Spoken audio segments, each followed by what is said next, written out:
Evening, everyone. I want to welcome you to the May 26th Lititz Borough Council Meeting. I'm going to start off by handing it over to the mayor for the invocation. All right, thank you. My honor to introduce to you Pastor John Knudsen from LifeSpring Fellowship, who will lead us in invocation. Thank you. Let's pray. Heavenly Father, we come before you today with grateful hearts, lifting up our communities and the leaders who serve. Thank you for Lititz Borough and the surrounding areas that all of us call home. We ask you to, Lord, tonight to pour out your wisdom and your grace and discernment upon our local officials, including our mayor, our council members, judges, and first responders. Father, grant them integrity to lead with fairness and courage and make decisions that promote the well-being of all residents. Let the weight of when the weight of leadership feels heavy, surround them with wise counsel and reliable support.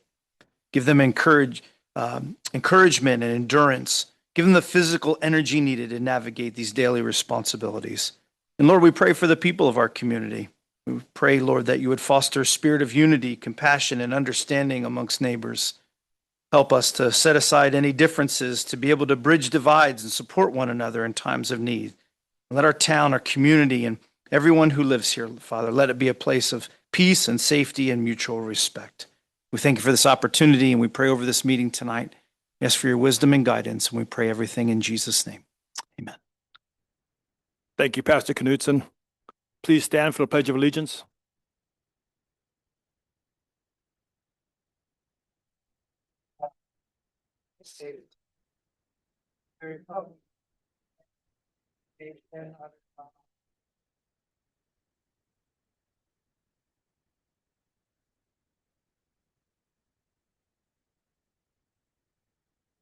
Okay. I'd like to look for a motion to approve our April 28th council meeting minutes.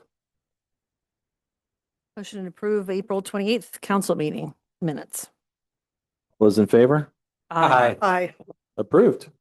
Okay, next we're going to move on to presentations. We have several items under this list this evening, and we are going to start out with, and no disrespect to the others, but what I'd say is the most exciting one here, where we have the opportunity to welcome a new officer to our department and sort of to our family here at Lititz. So I'm going to hand this off to Mayor George for this part of the meeting. Before we conduct the oath of office, I'd just like to share some background information for Officer Luis Castillo, who has dedicated his career to public and military service since entering law enforcement in 2018, following his graduation from the Delaware County Community College Municipal Police Academy. Throughout his career, Officer Castillo has served several communities and agencies, including the Delaware County Courthouse and Park Police, the Bethel Township Police Department in Delaware County, the Morton Borough Police Department, and the Ridley Park Borough Police Department. In addition to his law enforcement career, Officer Castillo is a proud member of the Pennsylvania Army National Guard, stationed at Fort Indiantown Gap. Serving since 2015, he currently holds the rank of Staff Sergeant and serves as a platoon sergeant for a helicopter maintenance company. In this role, he oversees the maintenance of UH-60 Blackhawk and CH-47 Chinook helicopters. His military service also includes an overseas deployment from 2020 to 2021. Officer Castillo's diverse professional background also extends to aviation research and development. He previously worked with the Piasecki Aircraft Corporation, where his responsibilities included manufacturing, maintaining, and participating in test flights for experimental aircraft. We are so pleased to have Officer Castillo join the ranks of the Lititz Borough Police Department. Officer Castillo, please come forward.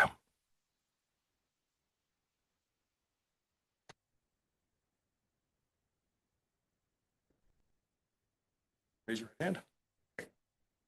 I state your name. I, Luis Castillo, Do solemnly swear do solemnly swear that I, that I, as a police officer for the Lititz Borough Police Department, as a police officer for the Lititz Borough Police Department, will support, obey, and defend will support, obey, and defend the Constitution of the United States the Constitution of the United States and the Pennsylvania Constitution and the Pennsylvania Constitution, and the laws of Pennsylvania and the Borough of Lititz, the laws of Pennsylvania and the Borough of Lititz, and that I will discharge the duties of the office and that I will discharge the duties of my office with fidelity. with fidelity.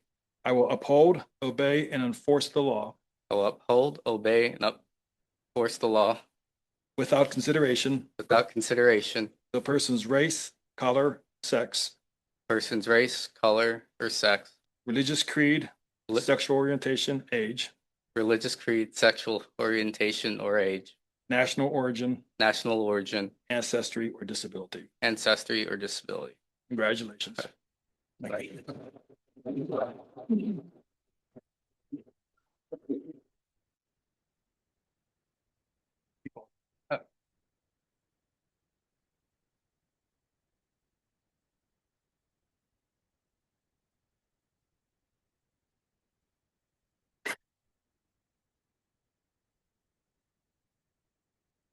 Thank you. All right.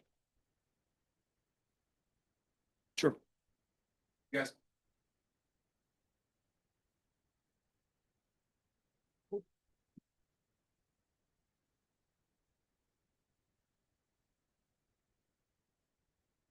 I just photo. Okay. Put that forward, Austin. Oh. Oh, you can stand. You're new.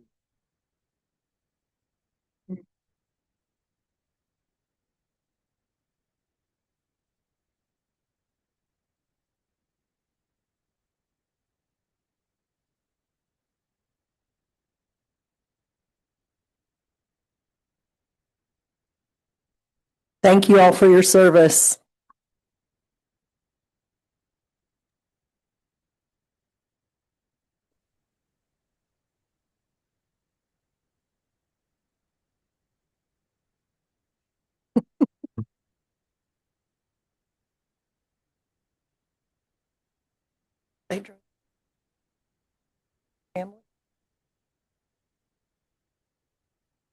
Oh, please.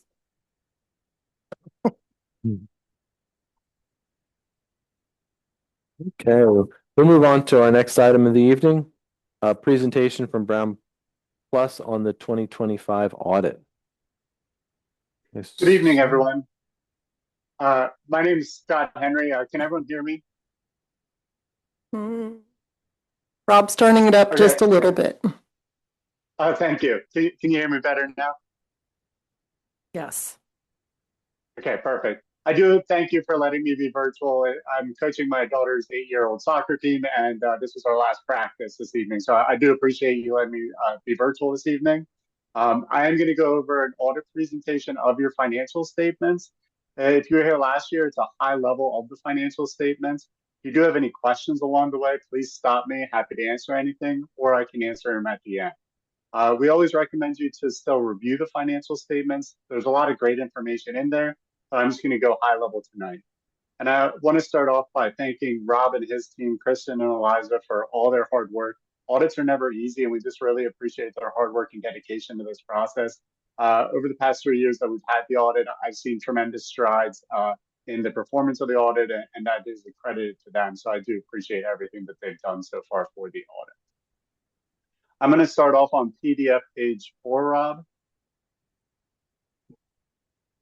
So this goes over our scope of our work. We were engaged to perform an audit of your financial statements. We also helped to prepare the financial statements as well as the DCD report with review and approval by management.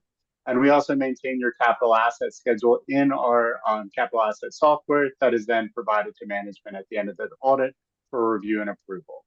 Auditing is based on is a test basis on the riskiest areas of the audit. So what we do is we look at the riskiest areas of our auditees, and that's where we spend most of our time. We also use a materiality threshold, essentially what we think financial statement users will care most about, and utilize that for our testing purposes.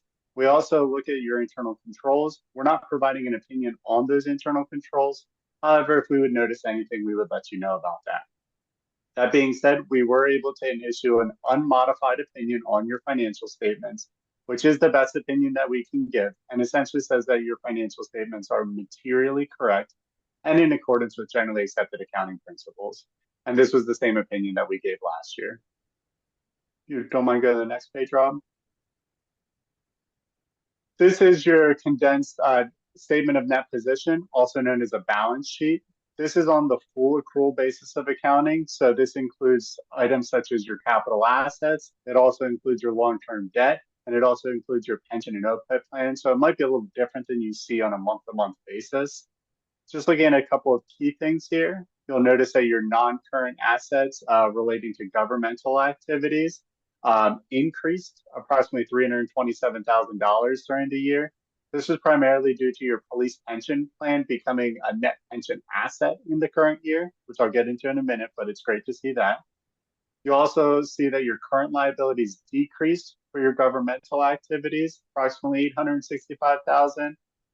However, your business type activities increased. This was primarily moving the ARPA funding that you received from the county over to the sewer fund, since that's where most of the projects will be held for use of that grant funding.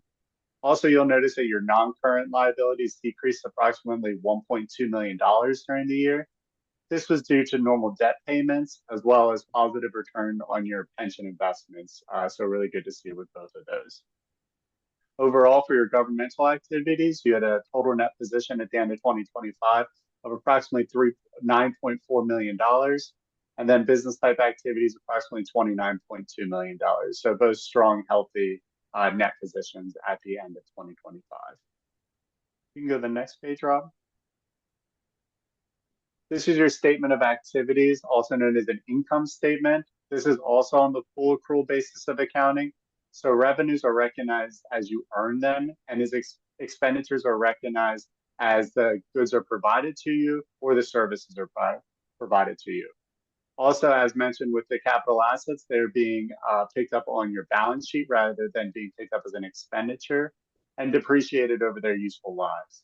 As well as long-term debt, the principal payments on that go against your long-term liability rather than being picked up as an expenditure here. I'm just going to focus in on your business type activities. You'll notice that business type activities revenues decreased approximately $124,000 or about 2% from the prior year. This is just due to lower usage during the year, as well as not as high of returns on your investment earnings in 2025. Now, you still have good gains on them, but it wasn't as high as 2024 based on the economy. You also see that business type expenses increased approximately $98,000 or about 2%. This is due to normal cost increases as well as additional repairs and maintenance needs during the year. This left your business type activities with a loss of approximately $1 million, but that's primarily due to that transfer over to the governmental activities to help pay for salaries and other services that the borough provides both of those sewer and water funds. Any questions on those? Okay, flipping to the next page. This is your governmental funds balance sheet. This is probably what you're more used to seeing on a month-to-month basis since it follows the modified accrual basis of accounting. As you can see here, there's no capital assets picked up as assets, and then there's no long-term debt or your pension or OPEB plans picked up as liabilities. Focusing on your fund balance, the combined fund balance of your general fund as well as your other governmental funds was approximately $9.9 million at the end of the year. This is then broken up into 4 categories. First, $20,000 is non-spendable. This is related to prepaid expenses and leases.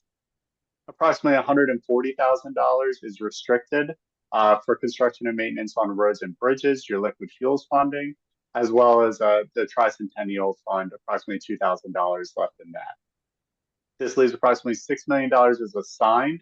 This is assigned for general capital improvements, so your capital projects funds, storm drainage construction, police contribution, parks, and then your future budget, leaving approximately $3.7 million of unassigned fund balance, or approximately 38% of total fund balance that can be used for future expenditures. So very strong, healthy fund balance at the end of the year. If you flip to the next page, Rob, this is your statements of revenues, expenditures, and changes in fund balance, also known as an income statement. This is also on the modified accrual basis of accounting. So revenues are recognized as you receive them primarily, and expenditures are recognized as you pay them primarily. Focusing on the general fund, you'll see that revenues increased approximately $183,000 from the prior year. This is primarily due to increase in tax revenue, primarily from real estate transfer tax and then earned income taxes. Your general fund expenditures increased approximately $365,000 during the year. This was primarily due to budgeted salary increases as well as additional paving projects done during the year. If you flip to the next statement, Rob. This is your budget versus actual then. This is your general fund. As you can see, the first line is budget and then your actual and then your variances.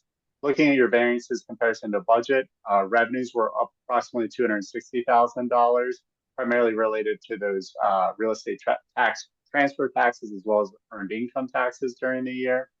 And then your general fund expenditures were actually less than you had budgeted for.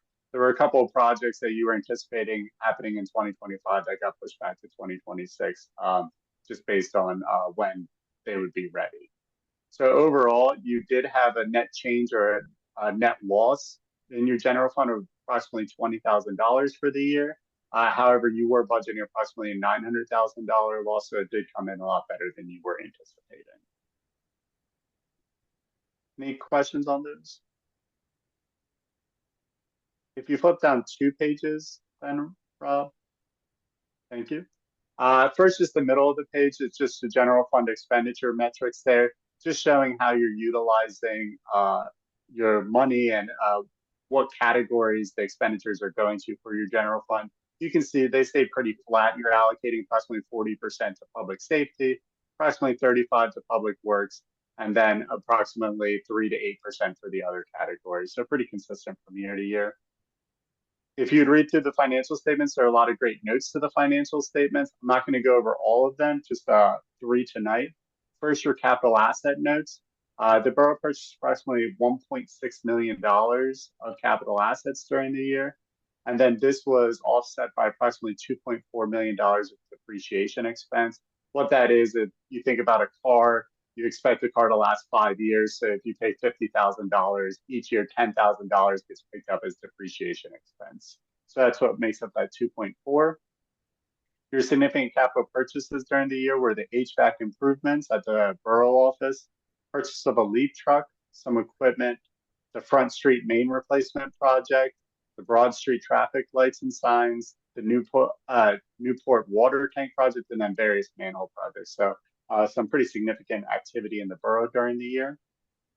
You're looking at your long-term debt. You have 2 notes and 1 bond, and then a lease with Axon. First, your Go Note series of 2020, approximately $2.6 million left on that. That'll be paid off in 2040. Your Go Bonds of 2023, approximately $3.1 million. That'll also be paid off in 2040 with normal debt payments. Your Axon is a lease for those fleet cameras and tasers. Those will be paid off in 2027, and there's approximately $100,000 left on that. And then your last long-term debt item is your sewer revenue note of 2020A, approximately $2.8 million left on that, and that'll be paid off in 2030 with normal debt payments. The last footnote, if you go to the next page, Rob, this is your pension and other post-employment benefits. There's a lot of information in the financial statements around this because these are actuarially determined. What you utilize as an actuary to determine how much of a liability you'll owe in the future on these plans based on your the plans themselves. You do have some money set aside in investments for your police and pension plan. This then gets compared to the liability, and that leaves a net pension asset or a liability on your pension and OPEB plans. As mentioned previously, your police pension plan is actually an asset at the end of 2025, approximately $329,000. And your non-uniform pension plan is a liability of approximately $854,000. Now, take these both with a grain of salt. These are actuarially determined amounts. They're utilizing actuarial mortality tables as well as discount rates and so forth. So if you look at it today, it could be completely different, but it does let you know that you are funding these plans and that they're pretty well funded. The last item you have is other post-employment plan benefits such as medical and dental. You can see that did increase during the year, increased approximately $158,000. That was due to opening that plan up to the public workers union during the year. So they got added to the plan, increasing that liability. I know that was really fast and very high level, but any questions or anything I could answer for anyone?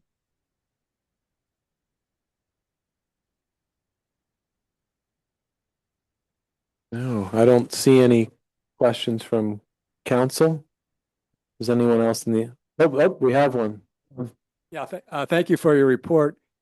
As you look ahead the next couple of years, what do you see any financial challenges the borough might be facing? I don't see any necessarily challenges. I think you are positioned well, as I pointed out with those net position and fund balance. So how much you have to spend on that. The biggest thing that we're seeing with our municipalities is just rising costs, and unfortunately, there's really nothing getting around that. But as you know, paving is becoming more and more expensive, just with raw materials, labor, and so forth like that. So we always recommend to have a 5 to 10 year schedule of your assets to know how much a replacement cost you'll have. As I touched on previously, you'd approximately $2.4 million in depreciation expense. I kind of use that as a benchmark to say that each year you would have to replace about $2.4 million of your assets. Now, as everyone knows, with that car example, you might get 10 years out of your car versus 5 years. And also, as you know, that costs are ever increasing. Those are historical costs.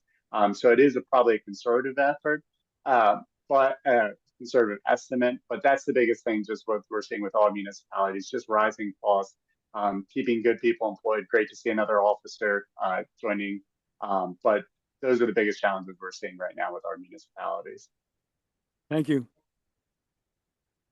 Good question. Thanks. Scott. Oh, not a question, but I just wanted to bring something to council's attention that we discussed in finance committee when this was presented, and that is that the Go Note, the series of 2020, I confirmed during our meeting that that was for the public works facility and the police garage, and then the Go bonds are, of course, as we've been talking about, for the runabout line construction. So just wanted to clarify that that's what those, the long-term debt was for those who weren't at finance committee. Okay, Mayor. Since it wasn't noted, I assume there are no material deficiencies. That is correct. We had a couple of comments the last 2 years, and we actually were able to clean those up this year. And that's all thanks to Rob and his team. So no, I did not have any. Then that being the case, I think commendations are to staff Rob and Elijah for a clean audit. Yep. Yeah, thank you. Do we have any questions from the audience related to the presentation? No? Okay. I think again, we'd like to thank you for all your efforts and your work in providing us with financial guidance. Of course, and I always mention I give our contacts on page 2 of the report or on page 3 of the report. If you would have any questions, please don't hesitate to reach out. We're only here for a small period of time, but I like to think of us as your advocates. Rob knows how to contact me if you need anything, but please don't hesitate to reach out to me or anyone on the team if you would ever have any questions. Okay. Good luck to your daughter's soccer team. Yeah, thank you. Thank you. We'll see how it goes. It's just corralling them at this point. Okay. Okay, thanks. Hey, we'll move on to our, thanks. We'll move on to our next item. We have a Cargill small building addition here. I see somebody from ELA's here. You want to come up and let us know what's going on? My name's Ed Estrada. Could you stand the mic so the people at home could hear you? Okay, sorry. Thanks. Yeah. Good evening, council members. I'm Ed Ostrowski with the LA Group over in Brownstown. I'm here tonight representing Cargill Lititz revised final land development plan. Reason for the revised final land development plan instead of a typical, preliminary or final land development plan is because of the size of this project. It is a fairly small project. We talked with borough staff and we've decided with consultation with them, the best way to present this to the borough would be as a final revised plan. Cargill Lititz, as you know, has their facility off of Lincoln, I believe it's off of Lincoln Avenue. And the proposed Could we go to the layout plan? One more? Okay. I think that's okay. So the proposed building addition and improvements are located basically between the alley and your maintenance building, the borough maintenance building, if you could kind of picture that. So the building itself is they're doing some internal improvements. This building addition is very small. It's 240 square feet. What they need it for is some external piping and equipment, basically. It's not an occupied space. There's not going to be any new employees. Also associated with the building itself, there's going to be a little bit more impervious, some sidewalk for access, things like that. So the total footprint of new impervious is just over 400 square feet. And what they're able to do is pull from kind of what we'll call a credit that they have on site, where back in 2020, they will remove some existing parking located kind of what I'll call looking at this plan, the northwest corner. They will remove some existing parking in order to make way for some future parking that never really happened. So that removed impervious far exceeds what this new 400 plus square feet of new impervious is equal to. So that's kind of it in a nutshell as far as what they're proposing. Of course, we'll be doing site stabilization, E&S controls, things like that. We are looking for one waiver of your subdivision and land development ordinance that has to do with financial security.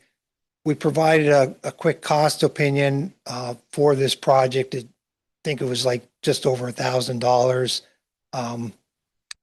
The controls, or I should say the bonding, would actually just cover temporary controls for E&S rather than kind of going through the paper associated with all that.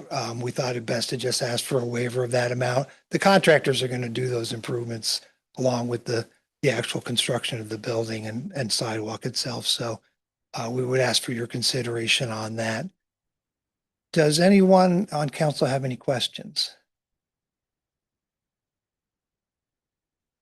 Is there any noise associated with this portion of the building that you're adding on? I think the building addition is enclosed. So Mhm. whatever they're putting in there, I can't speak for certain if there may be a small exhaust, but we weren't made aware of any noise condition that, would be necessary to inform anyone of. Yeah. I know there is right adjoining to this is there's an existing structure that also has some, external piping and things like that. So I don't know if the two are joined together or not, but I believe the building addition itself is enclosed. Okay. Yeah, I was just curious in case we get any comments from residents, or you are in an industrial zone. So, yep. Thank you. Elijah, I see in the packet the submission information. Is there a letter from Ben that followed up any of this? There should have been. It was essentially very clean. So Okay. Yeah. I don't think that made it to the okay. last packet.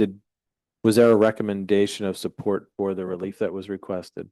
Yes. Okay. Yes, there was. Okay. Yeah, I'm sorry. because- I don't have a copy of that. Either, Okay. so. Yeah, essentially, if they don't provide the temporary E&S, it is literally right next to the Public Works building. And so they said if it wasn't Cargill noticing it, it would be Public Works. Sure. Okay. Okay. Any other questions from council on this application? Pretty straightforward. Anyone in the audience like to speak to this application this evening? No? If not, I guess we'd look for a motion to approve the application and the requested relief. So I will make a recommendation to approve Cargill's revised final land development plan with modification of section 501B, financial security waiver. I have a motion. Do we have a second? Second. All those in favor? Aye. Approved. Okay, Thank you, thank council you. members. Have a good evening. Wow.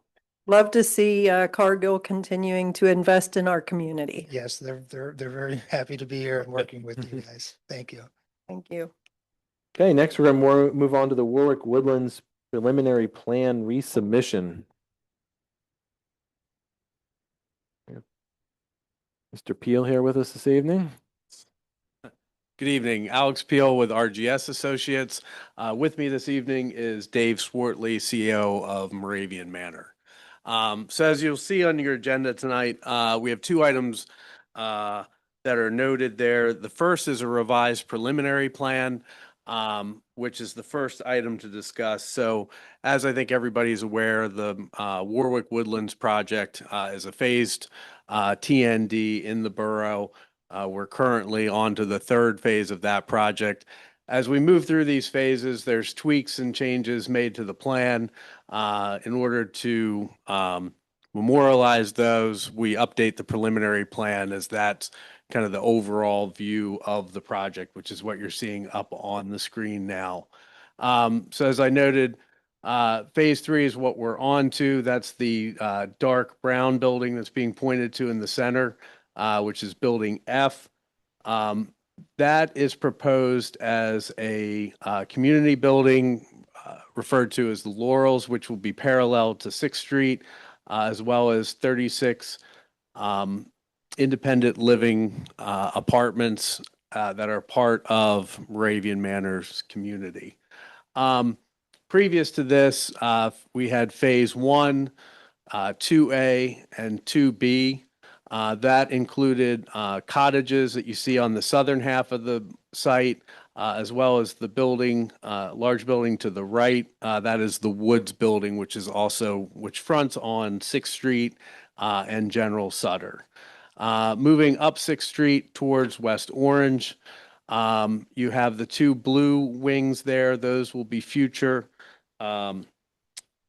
independent living wings, so more apartments. There will be 77 more apartments in those wings.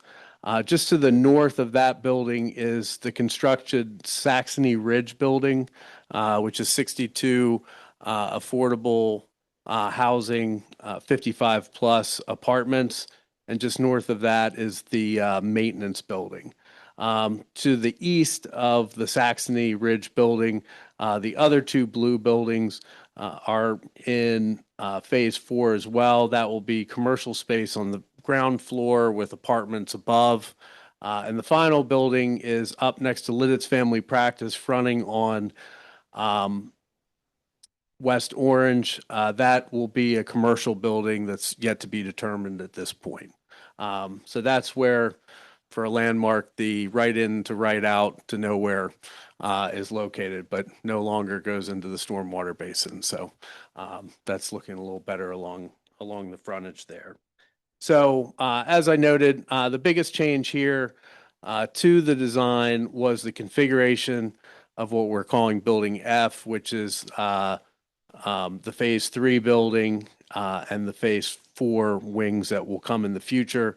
Previously, that really first had a green in front of it along 6th Street. We decided to pull that up closer to the streets, more in line with the borough's ordinance. Part of doing that, you'll see just to the south of there, kind of a dark green area. We did want to retain the wooded area that remains on that portion of the property. The previous design would have eliminated those in their entirety. So it was really kind of a redesign, reconfiguration of Building F. With all that said, the overall scope of the project has really remained the same with the mix of cottages, apartments, commercial space. In this particular phase or update of the preliminary plan, really the uses have remained the same as what the previous preliminary plan was in 2020. Any questions about preliminary plan? No? I do. Oh, Just, Yep. how many stories is this F building? Yep, good question. So along the section that's parallel to West 6th Street, will be essentially, I think the minimum height is a story and a half. But it will be a one-story building. Oh, That okay. section, and that is just community space. So auditorium, game room, basically, amenity space for the community. The wing, that's being pointed to there, that would be a 3-story, Oh. building, and that will have ground floor, parking below it. So there will be, just like the Woods building does, just to the right of there, that has parking. That's more subsurface than ground floor. This will be like partially exposed, similar to what you see over at the Wilbur, the Pleasant View lofts over there, where, the ground floor parking is kind of exposed on the low side of the site. Okay. The two wings, the two blue wings in phase 4 there, those would also be same thing, ground floor parking and then 3 floors of apartments. All right. Thank you. I have just a couple of things. This is a lot to wade through. There's a little history here, so. Yeah, there is. And what a great process it's been. So my question is a couple of things that I was looking at from the original approval letter from back in 2015, and it says that certain things will be addressed in the final plan. Okay. Is that when the final phase is done? So I'm thinking about a couple of things that I saw, and I'll just throw this one out. Bike racks caught my Right. attention.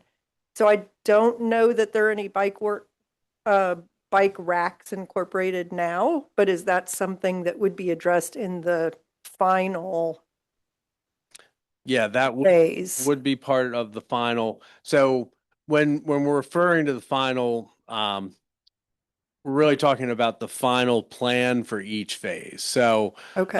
the preliminary plan is essentially the master plan for the entire community.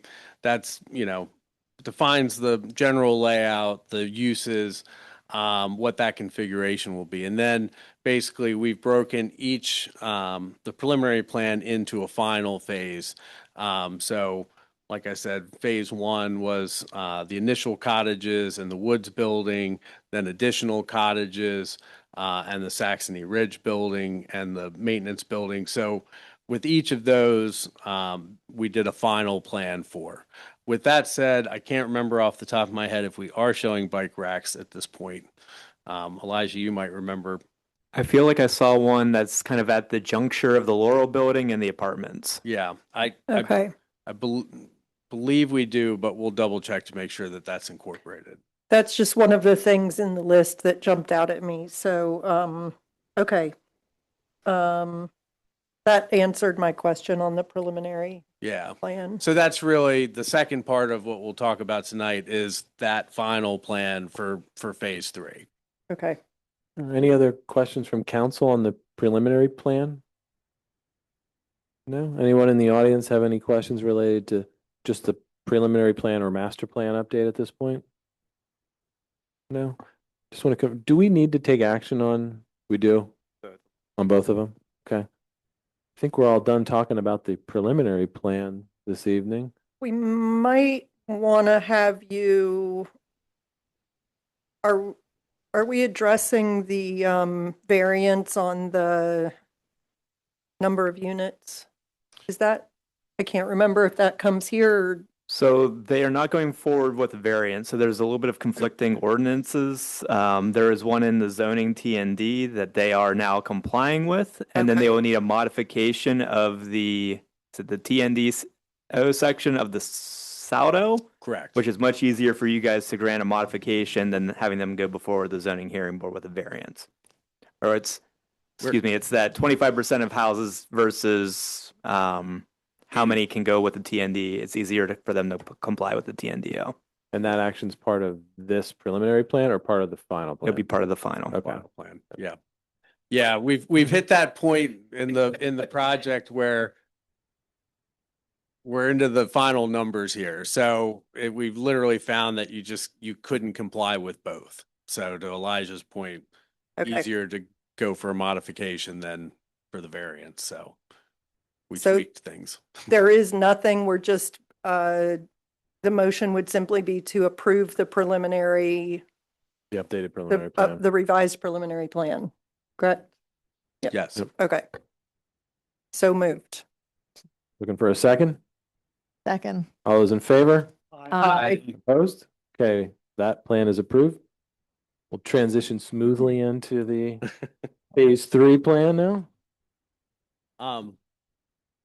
And actually, if you want to maybe go back for just a second, Elijah, and just zoom in on kind of that core area for the final plan, because I know it's a little difficult to see. Good job, Elijah. Yeah, you hit the mark right there. So It's actually Rob over here. sorry. I was like, he's not moving his hands. It's freaking me out. They made a great team. Okay, so the dark black dash line that you see running through behind the buildings, that would be the phase line there. And so that defines, like we talked about, the Laurels building, which is the common space along West Orange Street, and then, as I noted, kind of the north-south running wing, which would be the 32 apartments. So, the West 6th Street runs in front of the building, as I said, and then General Sutter really does a loop around the south side of the building there. So you have access off 6th Street and off General Sutter. So off General Sutter, if you come north there and immediately go left, the sewer pump station's down there. That's the south pump station. And then that drive, as I noted earlier, that takes you to the ground floor parking. And there's only ground floor parking under the north-south independent living wing. There is no parking underneath the Laurels building itself. As part of this plan, we are completing the rest of the parking lot, which is to the west of the Woods building, which is building G to the right of the project area here. So that parking area is being completed. On this side of the building as well, as I noted before, originally there was kind of a large green in front of the building. We pulled that up along 6th Street. In doing that, we didn't really have a formal drop-off anymore. We have parallel parking spaces along the frontage on 6th Street. So really, as soon as you turn off of 6th Street, there's both a service pull-off as well as a canopy where you can have drop-offs for the Laurels building. So that's off the public street, gives more time to bring visitors and residents into the building off of the east side there. Along the north side of the building, along 6th Street, you'll have outdoor seating areas. Those are part of the plazas and greens that allow the building to meet the maximum building setback. Those areas will be or are included in easements shown on the plan that allow them to be accessible to the public, which is one of the items that we discussed with staff in meeting that maximum or the minimum amount that the building needs to be along the maximum building setback. To the rear of the building, there will be walkways across there. There will be a loop walk as well as an outdoor likely pavilion space that will be incorporated in that design. And then the dark green area, as I noted earlier, that's the wooded area that's out there now, that's fenced off. That will remain as for the rest of the project.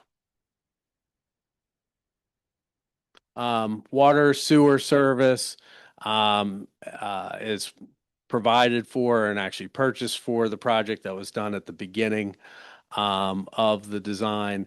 Stormwater management as well has just been evolved through the phases, but that's also been provided. We do have the approved NPDS permit modification for this. So there's original NPDS ENS permitting that was done.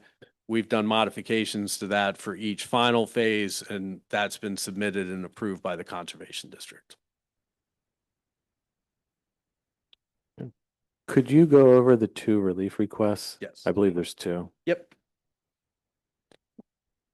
So the first is our numbers exercise that Elijah noted that was first brought up in the initial preliminary plan submission. So this is section 402D22, percentage of dwelling units in each land development phase. So the way the ordinance reads, there's a minimum of 25% of the total number of dwellings has to be included in each phase. If you have 4 phases, unless you have the perfect buildings, to hit 25% for each of those phases, that isn't really feasible. Plus, in the first 2 phases alone, we went over 50% of the number of units for each phase in total. So in essence, you know, there wasn't a way that we could hit that number without then exceeding the zoning ordinance requirement, which says under no circumstance shall more than 85% of the housing units be built prior to the development of the mixed-use areas. So the mixed-use areas would be buildings D and E that you see up on the screen there, and then building A that I noted along West Orange. So those mixed-use buildings would be obviously commercial ground floor space. So that's kind of the catch-22 that we were in, that we solved with this waiver versus going for a variance of the 85%. I know that's a lot of percentages and numbers. And It's 36 units, is that correct? That's correct. Okay. Any questions on that one?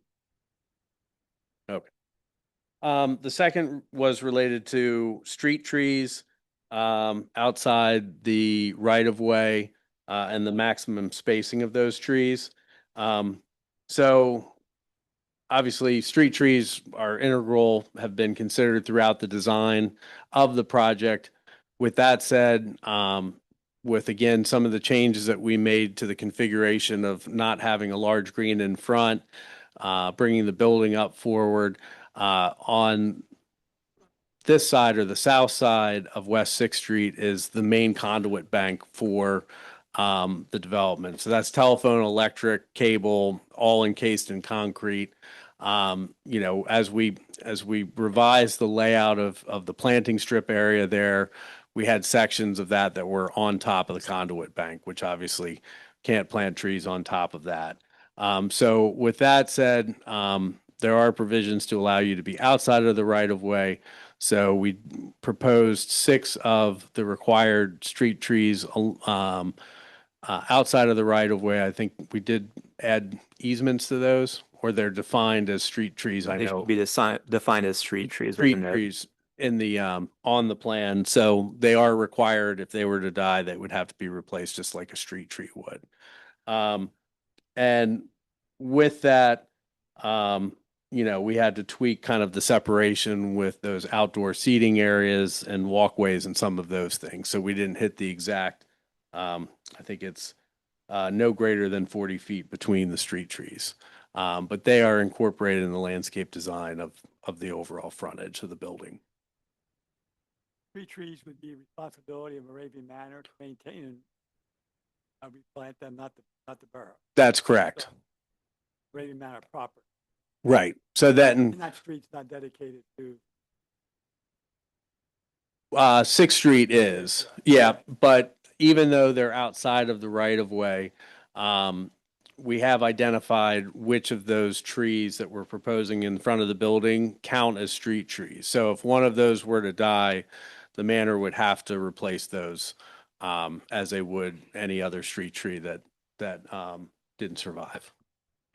Can we go to that landscape sheet and see where those are? Is that going to be possible to see at all? I don't know if that's in the temp folder for Rob right now. Oh, Let me see. okay. Yeah. Okay. I'm sorry. I just sent the rendering and Okay. the building elevations, but there is a detailed landscape plan. We did use smaller variety native trees for those 6 street trees. So I guess one of the questions that I have on that is we're relying on the plan. There is no easement that we're going to put on those. That's the way I'm familiar with it happening in, for instance, at the Barnstormer Stadium. They put the street trees on the private property, but they had easements granted on those. Did you discuss or consider that at all? So this is very similar to the behind the right of way agreement that the Shade Tree Commission has with private landowners for similar situations, Okay. where it ends up becoming a recorded instrument. This is the plan being used as the recorded instrument. Okay. All right. Just so we've got a way to Yeah. follow the cart back to the, or whatever. What am I trying to say? Follow the paper trail. Yeah. Back to the trees. I would Okay. say good a comparison to this would be a required buffer, that it doesn't survive or a portion doesn't. But it's not in an easement or in the right of way. The borough certainly can come back to the landowner and say, look, this isn't fulfilling what's provided on the plans and therefore has to be replaced. So And is the language street tree or shade tree? That depends on which ordinance you're looking yeah, I at. was gonna. Okay. So typically, I think street tree is probably the preferred because it's in and along the street, where shade tree could be anywhere necessarily on the site, but I've seen the terms used interchangeably. Okay. And looking at this shade tree commission language today, it definitely defines shade tree and uses the word shade tree. So I think we need to find some consistency because those can even be, in a park, not along the right of way. So I'd just like to see us make sure that we're using consistent language. So I would say street trees are shade trees, but not all shade trees are street trees. Specifically, the Shade Tree Commission has purview over both the street trees as well as every tree in the park. Okay. Not Lititz Springs Park, Yeah, not Lititz Springs Park. the other parks. Okay. Great. So we got an explanation of the relief that they're looking for tonight. We went through the plan. We have the last letter from Lancaster Civil in our folders. Are there any comments in that letter that you would have any objection to being a condition of an approval? Now we're in receipt of the borough staff and Lancaster Civil and NTech review letters. We don't see any issue working through those items with staff and consultants. Yeah, good. Do we have questions about any other topics related to this project? I think along the lines of continuing to educate us, those of us who haven't been here since 2015 or when the ordinance was being crafted. I have a question about the public dedication of park and recreation land and your understanding of the requirements and how that requirement is being met. It was in one of the original comment response documents, but not in the final one. And I'm unclear on how that's been resolved. Yeah. This was a discussion early on. Warwick Woodlands is considered an institutional use, not a residential use. So the park and rec requirements don't apply to it in that way. It's zoned residential and the uses are residential. So, and has that requirement or has that explanation been accepted in the past by prior councils? Yes. Yeah, there's been no park or rec fees associated with this project from the beginning. And it's in the institutional reference is related to the fact that it's a continuing care retirement community, which is defined as an institutional use and not a residential use. So that was discussed early on and has been the position and accepted by council since the beginning. Will the public amenities being provided in this phase, will they be available to all of the residents of the community? Yes. So part of what we discussed, and that's what I know it's hard to see. There's some outdoor patio spaces, things like that that are associated. There's the trails and the sidewalk network, obviously. So those have been available to the public. Is there a fitness center or something along those lines within the new building that's being constructed? There's a small one, Dave. Yeah. There's a small one that is for just the residents. And I've heard this several times, correct me if I'm wrong, but the Manors residents largely use the rec center. So I don't know if you have an agreement or arrangement with the rec center. So that's how they're fulfilling that as far as the full rec facility. Okay. And this is consistent with your understanding, Elijah? Yes, that essentially the manor is providing for their own residents. I will correct Alex, there has been fee in lieu for the community basics building that was paid. Was there? Yes.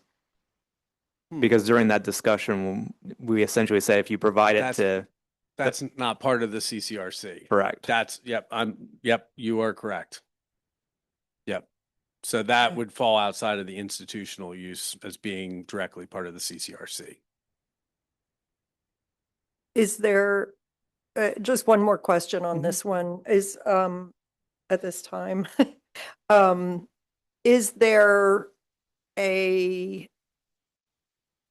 commitment to continue to provide those passes? I mean, is that the way you're handling? I mean, I understand there's the argument that it's institutional, but it's largely a residential. It's a traditional neighborhood development with residential areas. So, I guess I'm a little uncertain about the institutional classification and that requirement being met. Right. I guess we may need to do a little bit more research on any prior approvals that have been given to make sure that we are being consistent in our interpretation of this and the application of the ordinance. Right. So I'm just struggling with this one just a little bit. Yeah. If I may, Could you come up, Dave, so the people online could hear you?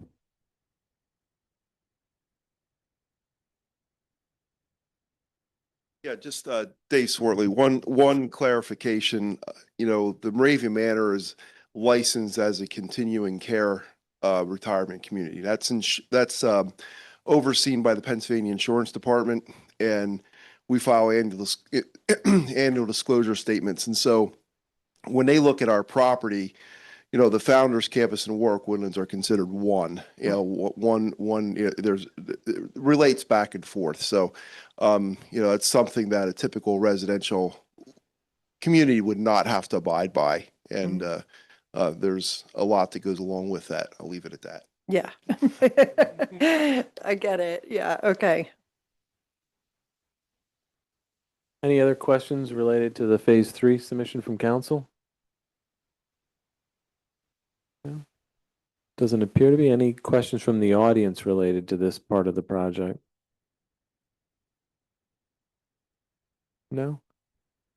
Maybe we'd be looking for a conditional approval of the plan in front of us. Okay. I'll try. So, I recommend approval of the is it phase 3 or phase 3. Okay, so no 3A. 3. Okay. So, conditional approval of phase 3 with the 2 modifications of, regarding the street trees, I believe that's 615 D3 A and B. It's in the, it's A in through C, I think. A through C. Yep. Okay, but it is 615, right? Because Yep. I think we have it wrong in our, one of our comment letters. Yeah, the letter says. We have it as 614. And also modification to 402 D22 with respect to the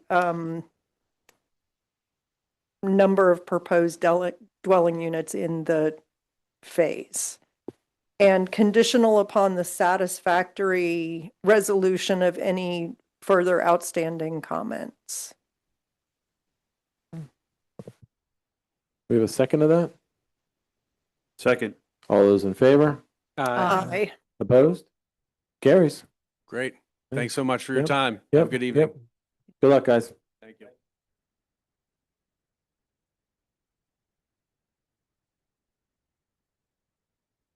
We're going to move on to resolutions. We have resolution 1035, the police record disposition in front of us. Who would like to speak to that? It'd either be me or the chief. Okay. So this is essentially the same as what we've done previously with looking through the PHMC municipal record retention. This is allowing the police department to dispose of the records that are listed in the resolution, and all of them are within the time frame that they're able to do so. Any specific questions, I'll defer to the chief. Not seeing any. We have a motion to approve resolution 1035. Motion to approve Resolution 1035, the police record disposition. Second. All those in favor? Aye. Okay, approved. Next, we're going to look at the consent agenda for this evening. Does any council member have an item they'd like to pull out of that agenda, or are we okay to make a motion on the agenda as a whole?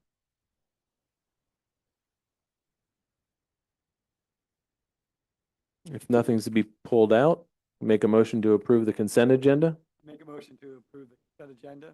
Okay, second. Second. All those in favor? Aye. Opposed? Approved. Okay, next we're going to move on to the treasurer's report. Rob? Yeah, treasurer's report is printed out for everyone at their seats there. Very similar to last month.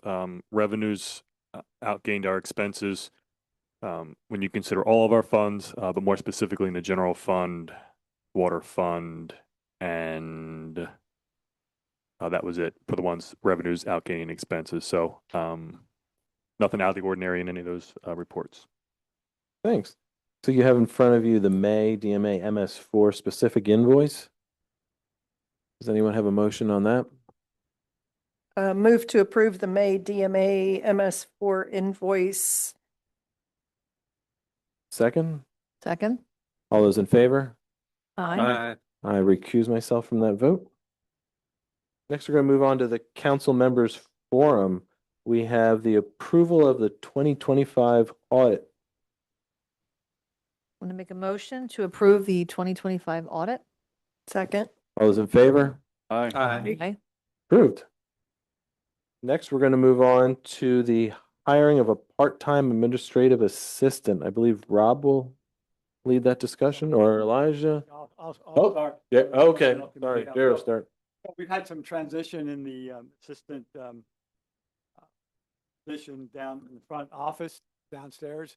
We made some changes in the hours that someone's available, and we found a person to take that position part-time. That will meet our need to make sure that our residents are able to submit their bills and get answers to questions, but also saves us some money in terms of expenses. So we moved to a part-time position, and Rob will explain who that is and what the next steps are. Sure. Thanks, Sherry. So it's we interviewed two good candidates, and we decided to offer Bradley Michaels a conditional offer. Bradley is a current crossing guard and also works on our event staff. He has a lot of in-depth knowledge of operations, both with finances and just I would say logistical operations as well. So he's a great candidate, and he did really well in the interview.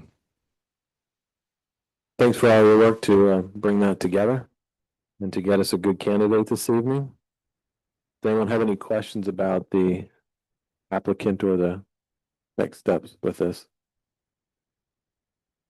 Rob, you had mentioned before that the candidate might have issues with Fridays. Is that? Yeah, so his work schedule would be a Monday through Thursday, 10 a.m. to 1:30 p.m. And then Fridays, we're going to cover internally between admin staff.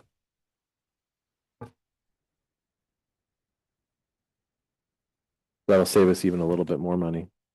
A little bit, yes. Yeah. Yep.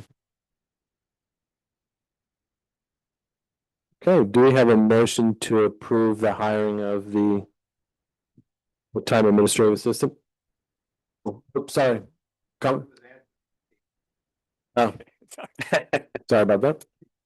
Sure, I'll make a motion to approve the hiring of Bradley Michael as a part-time receptionist for the borough office. Second. Those in favor? Aye. Approved. Next, we move on to the reports by the mayor and the chief of police. We have here to advertise a solicitation ordinance amendment. You want to go first with your report? Yep. Mayor? So in front of you is the advertising for a new ordinance or revised ordinance that we brought to your attention about 3 months ago. The only change or significant change, it allows either the police chief or the mayor to deny a request for solicitation if the individual has a criminal record within the past, a significant criminal record in the past 10 years. The previous ordinance did not give us that authority to do so. So this is simply for public safety. And I don't know if Chief has anything to expand upon that. Any questions related to this update to the ordinance?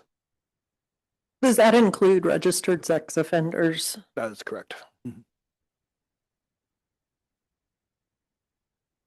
Any questions from the audience related to this update to the ordinance? No? I do have a question. Oh, okay. Do we know how many solicitors that actually apply for this on a yearly basis? I was just curious. I can't speak for a yearly basis, but I can tell you I sign a lot. Okay. Chief may have more data on a annual basis. Okay. Yeah, solar panels, window washing seems to be the most popular. They all make it to my house. Okay,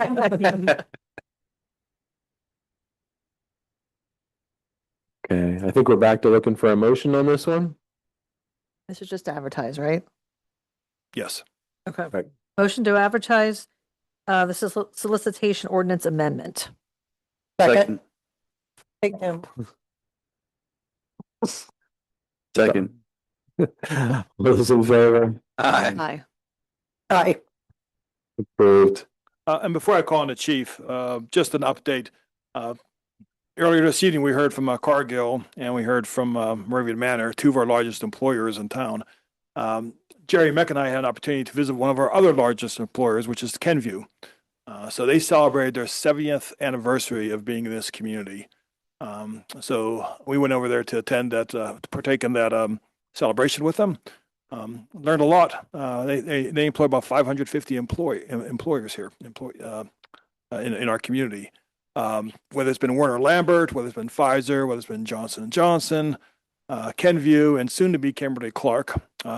They still supply or manufacture about 98% of the world supply of Listerine. So that hasn't changed. And with Kimberly-Clark, that will not change either. They have so many products. I mean, Listerine and Lubriderm, I think, is what they're known for, but there are so many other products they make. We're kind of excited about the transition to Kimberly-Clark because they'll keep their same products, but they're thinking they're going to be able to expand their production line. So some new items may be made here in Lititz, and it also brings additional job opportunities. So we're excited with Kimberly-Clark's transition, which will take place later this year when that's official. So again, more jobs will be created here in our town with transitioning Kimberly-Clark. So, Jerry, I know you were there as well. Anything you want to share? I was also impressed with their operation. It's very obvious they want to be in the borough. They like being here. They want to be a good employer and a good neighbor, and they are involved in a number of community projects. They're looking forward to their next 70 years, and hopefully Lititz will continue to be their home base. Chief.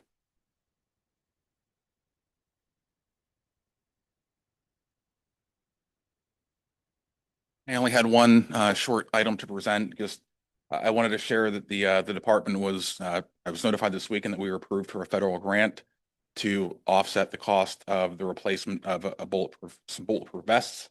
They do have a shelf life, so they're not a product that you buy once and an officer carries it through their entire career. We do have to replace them every 5 years. So one of the priorities when I became chief was to look for additional funding streams, grants, et cetera, to offset other revenue that we typically look at. And so I'm happy to report that it's the first time that we've applied and received this grant for several years. So we went back to that. We were successful with it. Generally, over the first few months of this year, we're already at about $20,000 worth of revenue from grant streams, a variety of different grants. So just wanted to share that. Unless there's questions on any other topic, that's all I had for tonight. Thanks for your efforts to save the borough money. Okay. Thank you. Thanks. Reports by the managing directors. Anything to add this evening?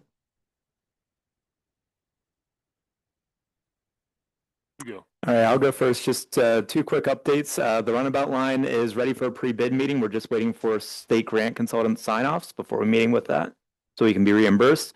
The other thing is that, as I shared at the last month, the draft transportation improvement plan for the county is out for public comment. That's going to last until May 30th. We reviewed the public comments at the TTAC meeting, which is Transportation Technical Advisory Committee meeting this afternoon.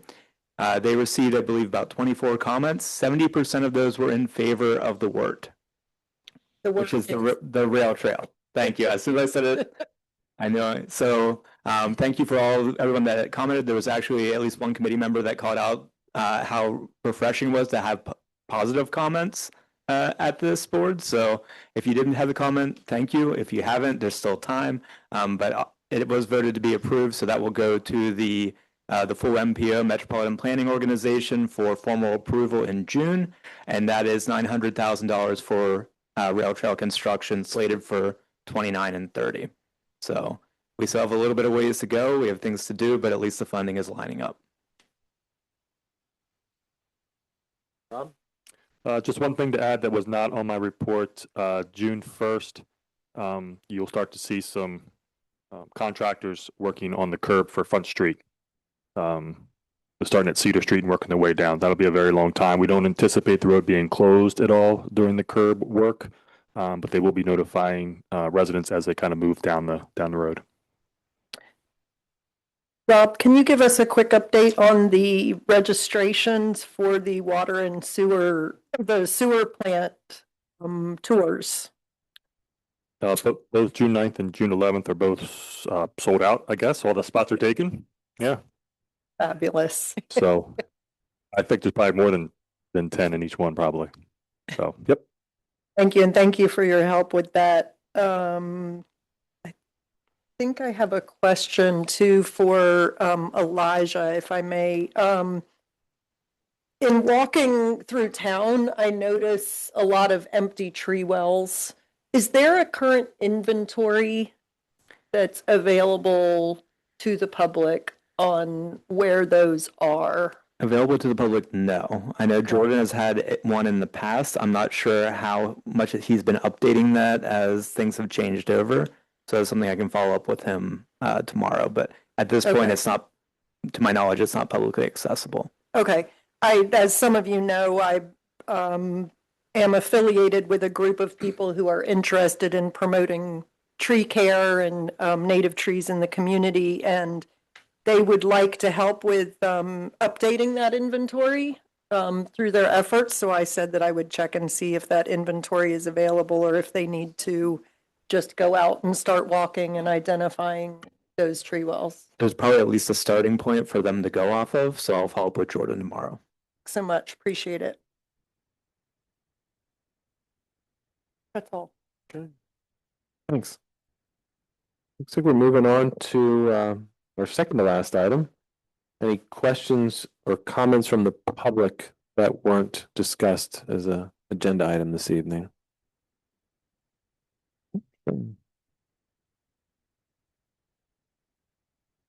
Hello, name's Chris McGinn, 131 North Cedar Street. I was curious to see where our water supply comes from. I'm not sure if this is the place to ask for that, but I assume so because this is where I pay my bill to. And if my concern is there have been a string of recent AI data center proposals within the area, two specifically in Lancaster City. I'm not sure if you're aware of how much water those things guzzle up and the effects it has on the water bills. Family friends have had their water sources basically destroyed from data centers moving in, and I was wondering if ours was insulated from the effects of basically a giant electrically consuming, needs cooling. They consume so much water and they destroy it.